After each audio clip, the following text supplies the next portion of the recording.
இதயங்கள் ஜாக்கிரதை அப்படின்னு சொல்லியிருந்தோம் விருச்சிக ராசிக்கு. இப்பவும் இதயம் சம்பந்தப்பட்ட பிரச்சனை பலர் வந்துகிட்டு இருக்காங்க, ஹார்ட் ப்ராப்ளத்தோடையும் வராங்க. அப்படி இருக்கக்கூடியவங்களுக்கெல்லாம் இப்போ ஒரு மாறுதல் ஏற்படும், குருவுடைய பார்வையினால் மாறுதல் ஏற்படும். ஃபாரின் போகணும் ட்ரை பண்ணுறவங்களுக்கு இந்த ஆப்பர்ச்சுனிட்டி இப்போது பெருகி வரும், அதெல்லாம் நல்லா இருக்குது. ஆன்லைன் மோசடியில் மாட்டிக்கொள்ளக்கூடிய வாய்ப்பு விருச்சிக ராசிக்கு இருக்குது. பணத்தை இழக்கக்கூடிய ஒரு வாய்ப்பு இருக்கிறதுனால ஆன்லைன் மோசடியில் மாட்டிக்கிடாமல் இவங்க கவனமாக இருந்துக்கணும்.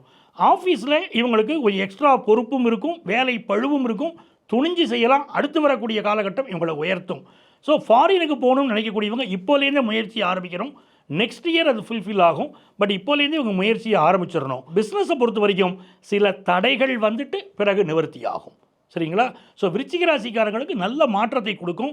திருச்செந்தூரின் கடலோரத்தில் செந்தில்நாதன் அரசாங்கம் அப்படின்னு சொல்கிறோம் இல்லையா, அந்த திருச்செந்தூர் முருகனை வழிபடக்கூடிய விருச்சிக ராசிக்காரங்களுக்கு எல்லா நன்மைகளும் வந்து சேருமா.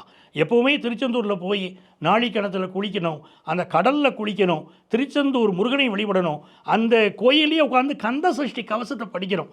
படித்தால் இவர்களுக்கு பெரிய ஒரு வளர்ச்சி வாழ்க்கையில் ஏற்படுவதை பார்க்கலாம்.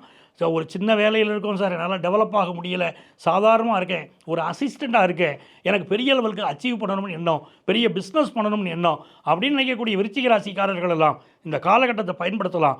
நல்லா உழைக்கலாம், ஃபினான்ஷியலாகவும் இம்ப்ரூவ்மெண்ட்டை பார்ப்பாங்க, ரொம்ப நல்லா இருப்பாங்க. Okay sir.